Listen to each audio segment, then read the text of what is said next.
係林慧文我想問個你哋覺唔覺得係 staff 啊，學生定係咩？我係 staff 政治與公共行政學大家都識嘅。咁咧就我哋要俾嗰啲路過嘅都要識埋你㗎嘛，係。問個即係學術少少嘅問題。咁今日幾好啊，幾齊人嚇。咁咧我就想問咧喺香港嘅網絡咧，就我比較關心唔同嘅個體佢扮演嘅角色，包括譬如獨媒啦、TV 啦。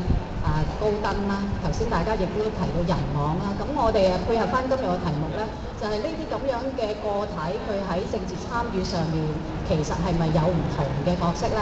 仲有 Facebook 啦，咁同埋我亦都有興趣知咧，即係呢啲咁嘅個別嘅個體咧之間，其實有冇協調咧？即係無意或者有意嘅協調。如果而家冇咧，你哋會唔會都好似即係民主派咁樣，即係都會講下協調咁咧？唔該。如果頭先覺得咧咁問啦，咁我都想講翻點解開頭同阿長毛做呢個節目。咁話説咧，就係啱舊年今日呢段時間咧，我係啦，係嗰個節目，即係舊年今日呢段時間我走去拜山，無端收咗個電話，咁就其實當時一個負責人就話：有個節目諗住可能其中一個嘉賓，長期嘉賓就係長毛咁樣，咁然之後就講一啲左派觀點嘅一啲議題或者節目。咁我覺得好啊，咁當跟報告學嘢啦咁樣，第一樣嘢，同埋第二樣嘢我覺得係啦，真係學嘢，真係學到好多嘢，即係做咗咁多集。咁但係我覺得做咗咁耐啦，即係由舊年8月做到而家。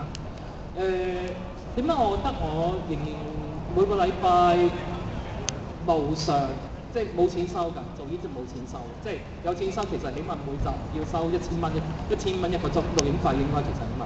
點解我會繼續做咧？就係因為我會覺得就係，如果我係靠主流媒體認識長毛咧，呢個人基本上出街俾人打㗎，基本上，或者出街俾人鬧㗎。但係我覺得，喂，其實長毛我哋認識長毛係唔係一個咁乞人憎嘅人咧？其實長毛基本上我哋每次錄影咧係完全之前冇準備，但係點解都可以差唔多30幾集，可以真係錄足1個鐘？喂！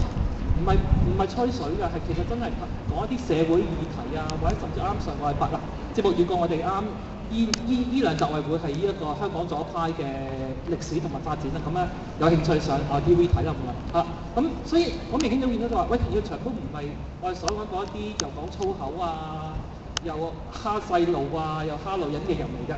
咁其實長毛係好學富居啊，對香港無論係政治社會各方面認識人啦。OK，講完。